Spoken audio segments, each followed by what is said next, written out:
I'm Lottie, I'm an author and I'm on my way to Cornwall, which I've never visited before, but I've always wanted to go because so many literary masterpieces were inspired by the Cornish coast. And while I'm here, I will also be dropping off proof copies of my upcoming book at all local bookstores to get booksellers excited about it.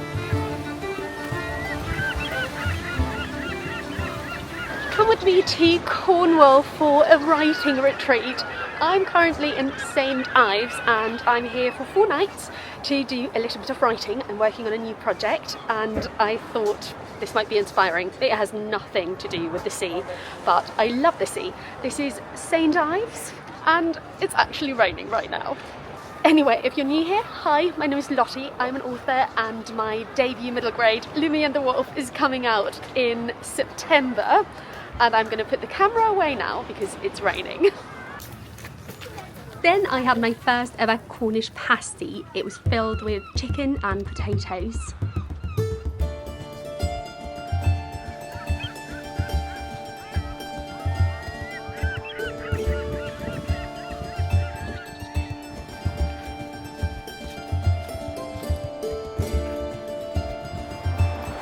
It is so glorious. This is where all of Enid Blyton's books are set. So Famous Five, Mallory Towers. I grew up reading those books and I absolutely adored them and still do. And seeing the setting now, oh, it's incredible.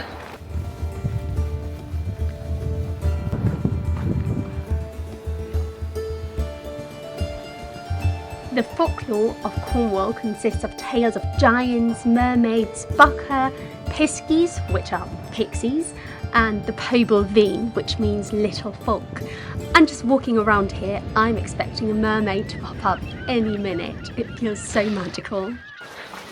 We had a 6-hour train journey coming here and it was fantastic because we worked on a book project together. So we, being my partner and I, we have had an idea for a co-written book and it's looking very, very good after working on it for 6 hours straight.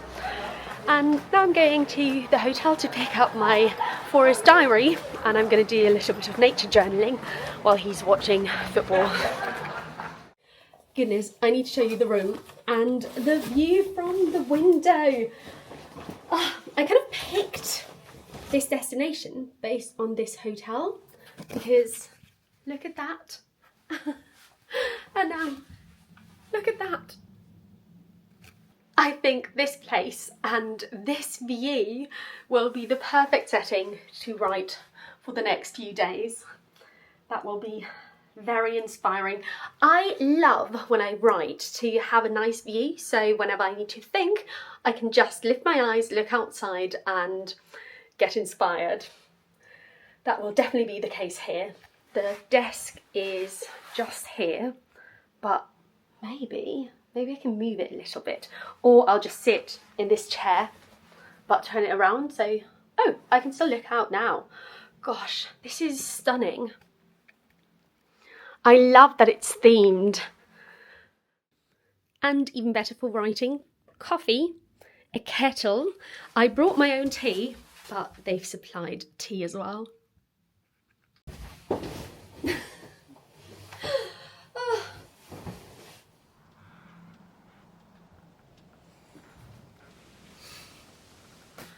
I am so happy right now. I love the sea and I could just watch the waves forever.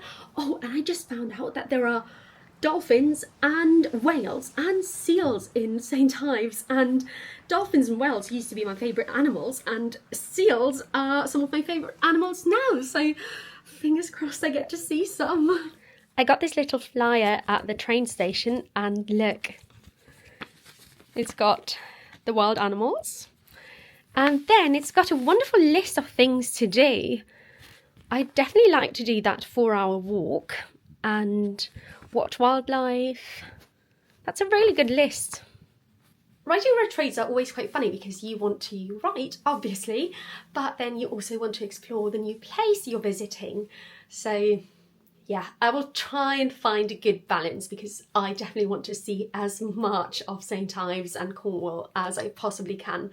As I said, I've never been before, and after a few hours here, I'm already completely in love. Now I'm bringing my forest diary, which is in here, and watercolours, but also a book. I'm reading The Dad Trap right now.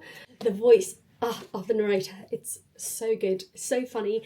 The main character, his name is William. He's very impulsive, endlessly chatty. He's an overthinker, and we get all of his thoughts. So I think it's very well written. It's a masterclass in voice. So, ready? Let's go. Then we booked something fantastic, a ghost walking tour. This lovely gentleman took us around St. Ives and told us about all the spooky things that have happened here. Well, good evening everyone. Welcome, I'm Shanti, and this, it is my lantern ghost story walk. It is the darker side of St. Ives. There were some creepy stories indeed about things like graveyard robberies, like murders, like ghost apparitions. But the best part was Shanti, our guide himself, because his storytelling skills were extraordinary. Both at home and when I'm travelling, I like to take my time in the morning. I like to read a book or journal a little bit while I have my coffee. And with this view, it was an exceptional pleasure, of course.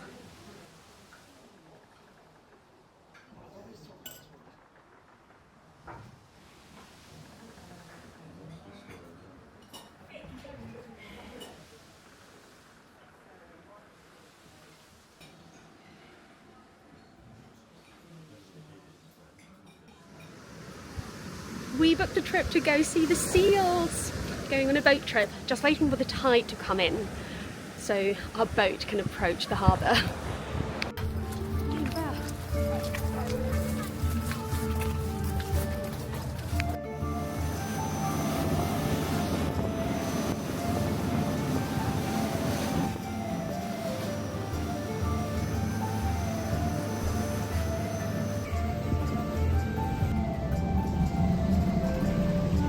There were lots of seals on the beach, but the waves were so high that I didn't manage to film them. But can you see this little head popping up? I love the waves!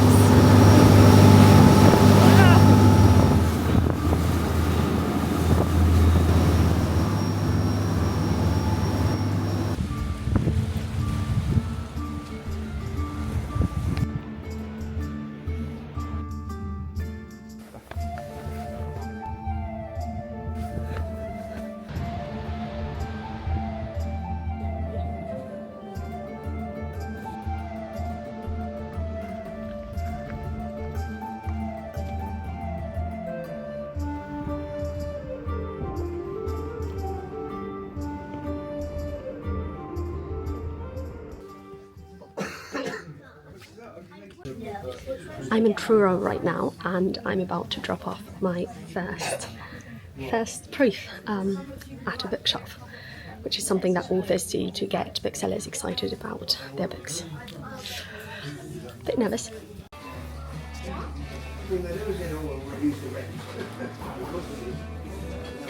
I'm in Falmouth now, and I'm about to drop off my proof in a bookshop. It's just across the street, recharging right now. Good evening, I'm now back and I'm very tired, but the day trip was very successful. I dropped off 2 proofs, one in Falmouth and one in Truro. They were 2 very different experiences. The Falmouth bookshop was more neutral, and I was very nervous, whereas in Truro at the Waterstones, the bookseller was really excited, so that was really, really lovely for me, and now I'm excited to drop off more in the future.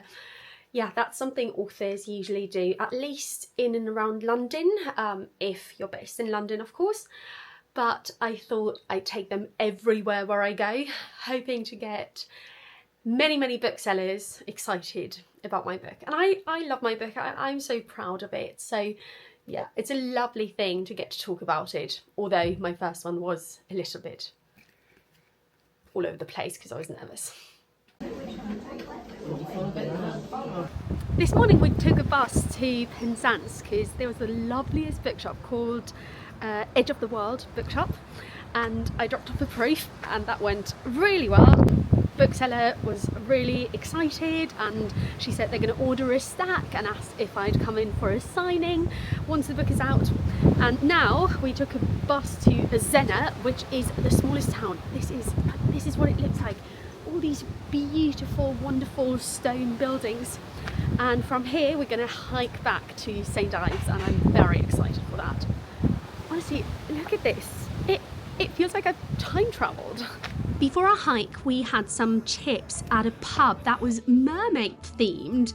Well, turns out there's a legend about the mermaid of Zena, which was first recorded in 1873. And the story goes there was a mysterious, beautiful woman with golden hair and a shimmering dress who would attend the parish church of St. Senara because she came to listen to a choir boy named Matthew Trehella. Well, Matthew fell in love with her and he followed her back into the ocean because she was a mermaid, and neither was ever seen again. Well, then it was time for our hike, but just as we were about to head out, this happened. The wind turned into the strongest storm. The raindrops literally felt like nails hitting my face, and I was genuinely scared that I'd be blown off the cliff, so we nearly turned around.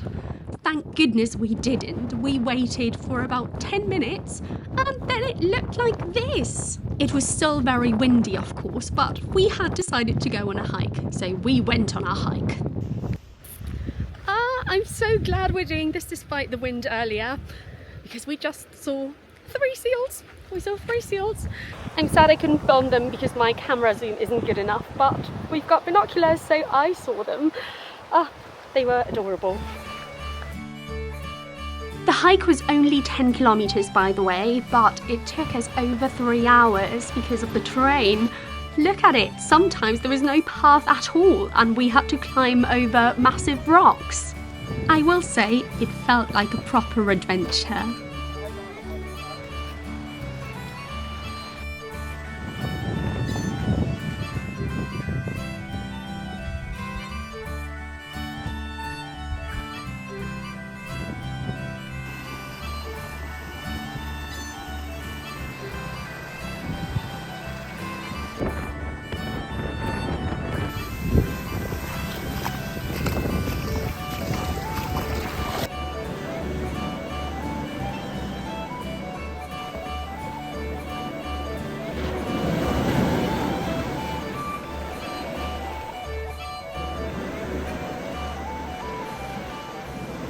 We just came back from the hike and I decided that if I ever wanted to go for a swim, I should do it now because I was very, very hot.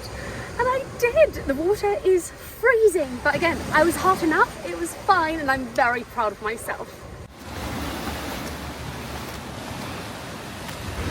I found the best spot for some nature journaling.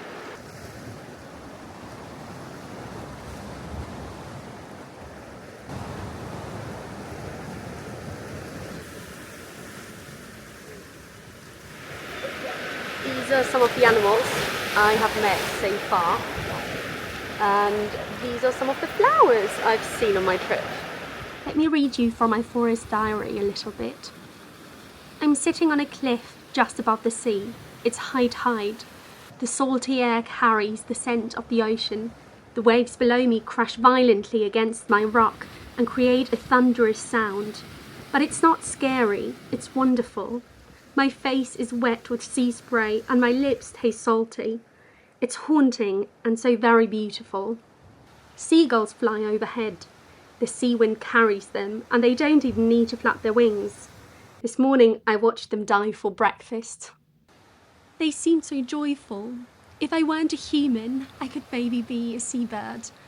It would be a life in harmony with the waves, a dance, a game. And I don't think that would be a bad life at all. It's our final morning and I'm about to go for a morning swim. Didn't film it, the waves were massive, but it was amazing. Didn't swim a lot because of the waves, but I walked along the beach and I loved it. And as you can see, I got wet as well. As an author, I find it incredibly important to go on trips like this, to get exposed to new cultures, unique landscapes and stories, because they provide inspiration for my own storytelling. Travel broadens a writer's perspective, and breaking your normal routine can help approach things from different angles and spark creativity.